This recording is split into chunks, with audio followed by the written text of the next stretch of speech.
firmeza, cuando tú tienes estabilidad, cuando tú tienes perseverancia, cuando tú tienes constancia, perseverancia, que te mantienes en ese caminar, no importa cuántas veces el enemigo te azote a tu vida, no importa cuántas veces venga la enfermedad, no importa cuántas veces en tu hogar no haya dinero, no importa cuántas veces te grite tu esposo o tu esposa, tienes que permanecer ahí.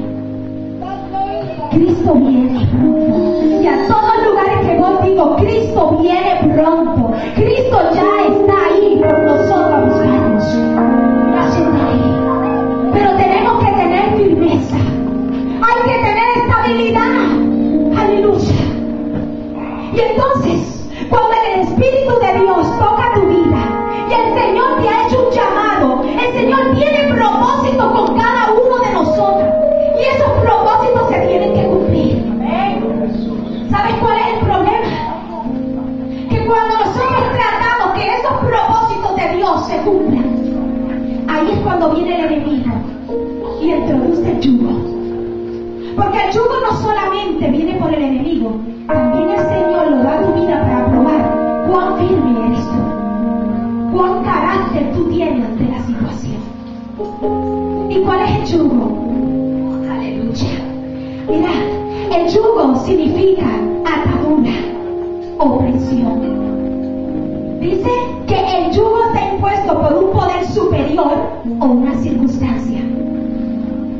Entonces, si el yugo es una opresión, viene el yugo de la esclavitud, el yugo de la prisión, el yugo de la pobreza, el yugo de la tiranía, el yugo del matrimonio. Y yo le busqué por la palabra diferentes yugos. Y la primera que me vino a mi mente fue el yugo de la culpabilidad. Adán y Eva, lo podemos buscar en Génesis, para que tengan idea, están en Génesis 3. Adán y Eva, creados por el Señor. El Señor les dio el huerto del Edén. Y con todo lo que le dio el Señor a cargo, con todas las bellezas, con todas las grandezas y bendiciones, pecaron. Y su culpabilidad por haber pecado los sacó de fuera del Edén. Y el Señor los perdonó. Pero en ese pecado hubo una consecuencia. Entonces, ¿cuál fue el yugo de culpabilidad que hubo en Adán y Eva? Que cuando el Señor los estaba llamando, ellos se escondieron. Y les preguntó por qué se esconden. ¿Saben por qué? Porque podían ver su desnudez. Entonces, cuando ellos llegaron ese yugo a su vida, en ese momento que ellos habían tomado ese fruto, se sintieron culpables de lo que habían hecho. Y el Señor les perdonó, pero no pudieron más entrar al huerto de Edén. Dios puso sus querubines y su espada de fuego para no poder entrar más. ¿Sabe? Ese yugo, en ese momento de la tentación, de la culpabilidad, los trató de vencer.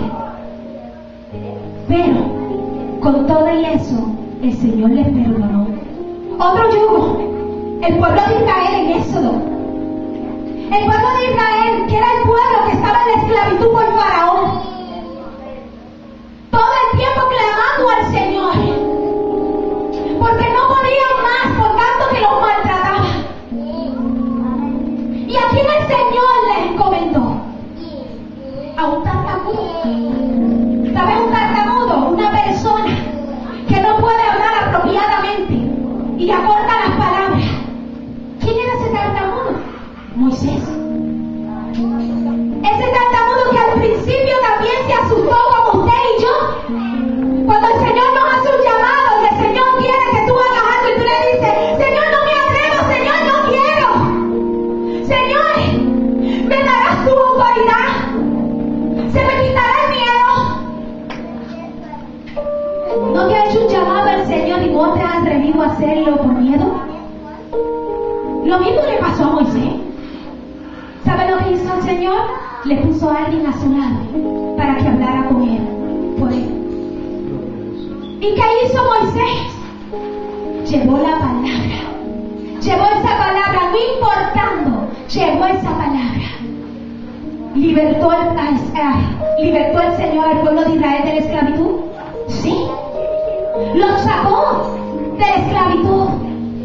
A pesar de que el enemigo era el pueblo escogido por Dios, el pueblo llamado por Dios, el pueblo amado por Dios, también el Señor les permitió pasar por el yugo para que reconocieran la grandeza de Dios, para que reconocieran que Él es Dios, para que reconociera que en Él la autoridad.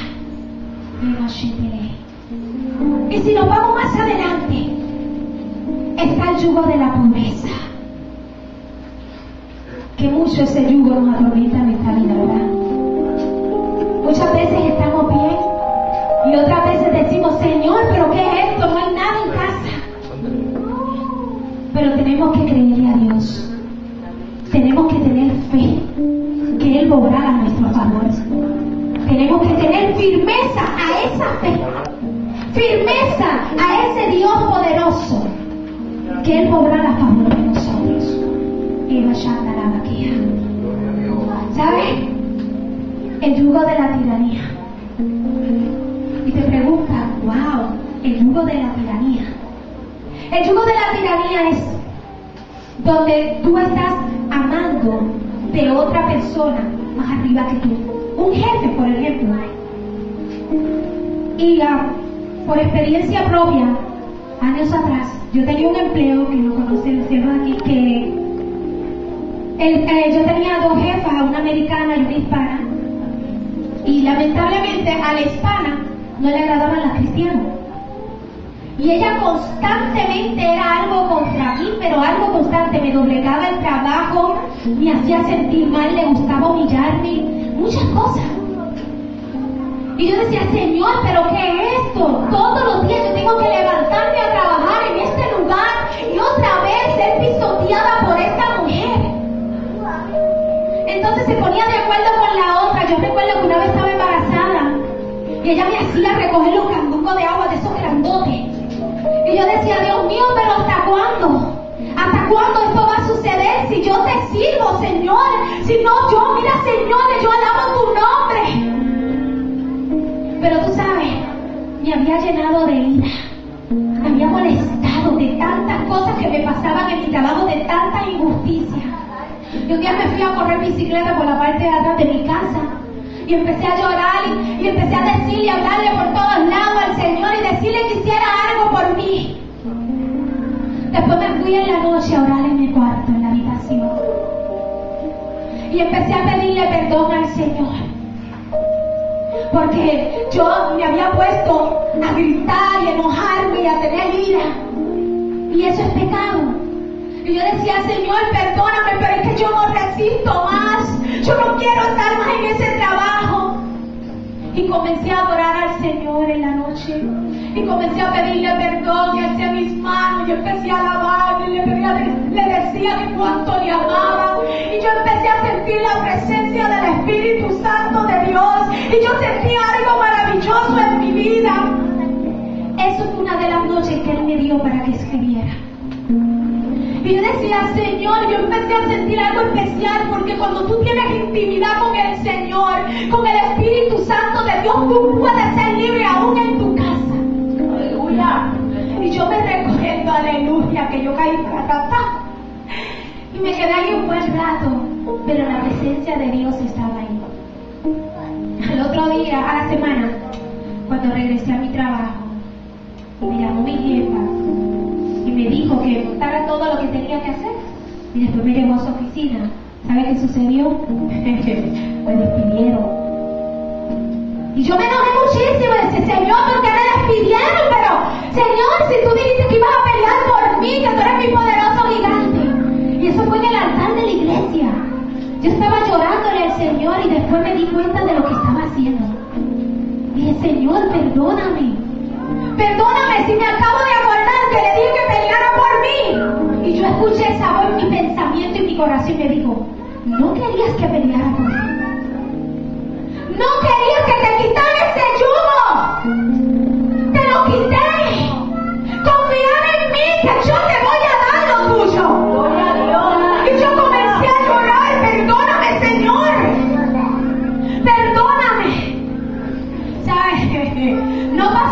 mucho que me dio un mejor trabajo y mejor sueldo. Gloria a Jesús, aleluya. Porque tenemos que creerle a Dios. Tenemos que confiar en el Señor. Tenemos que tener fe. No importa la situación, hay situaciones difíciles que llegan a tu vida y tienen que suceder para tu crecer, para tú reconocer que eres Dios. Que sin Él tú no puedes vivir. Yo no puedo vivir sin Dios. Aleluya. ¿Tú le crees a Dios? Amén. ¿Le crees a Dios? Gloria a Dios. Y si nos vamos también a la palabra, ustedes lo pueden buscar para que vayan conmigo. En Hechos 16. Ahí nos vamos a hablar de la historia de Pablo y Sila. Gloria a Jesús, aleluya. Y ahí yo les voy a pedir que usted utilice su imaginación. Gloria a Jesús, aleluya. Y les voy a pedir a los músicos que estén ready y a la muchacha de adoración, gloria a Jesús. Gloria a Jesús. Y pueden quedarse por aquí conmigo, porque vamos a hacer una dinámica en esta tarde. Si lo encontraron en Hechos 16, creo que está en el capítulo 11 en adelante. Pablo y Sila iban de camino. Estaban buscando un lugar para orar. ¿Sabes? Cuando iban de camino, se le apareció una joven que tenía espíritu de adivinanza. E iba por todo el camino diciendo: estos son los hijos del Dios viviente, estos son los hijos de Dios. Y seguía gritando por todos lados y a todos lugares que llegaba Pablo y Sila, ella seguía vociferando y vociferando: estos son los hijos de Dios, estos son los hijos de Dios. Hasta que llegó un punto que Pablo se cansó. Se cansó. ¿Sabe lo que le dijo? ¡Sal fuera de ella! Espíritu maligno, te reprendo en el nombre de Jesús. Le dijo al espíritu que había dentro de ella que saliera. En la Biblia se lo puede decir también en otras palabras. ¿Sabe qué sucedió en ese momento? El espíritu maligno que había dentro de ella salió. Aleluya. Pero ahí no se quedó todo. El problema fue que al salir ese espíritu de ella quedó libre. Y ella tenía unos amos. Y esos amos se ganaban la vida con esta mujer, con esta joven, adivinándole cosas a las personas. Y tú dices: ¿pero por qué Pablo la mandó a callar si estaba diciendo que eran los hijos de Dios? Ella sí estaba diciendo una verdad. Ella sí estaba diciendo que eran los hijos de Dios. Pero el problema no era eso. Es que dice la palabra que la palabra de Cristo no se puede mezclar con la palabra de demonios, con la palabra de Satán. Estas dos aguas no pueden estar juntas. Y él tenía que callar esa voz. ¿Sabes por qué? Porque esa mujer hablaba por medio de espíritus malignos. Y la gente se iba a confundir. Y la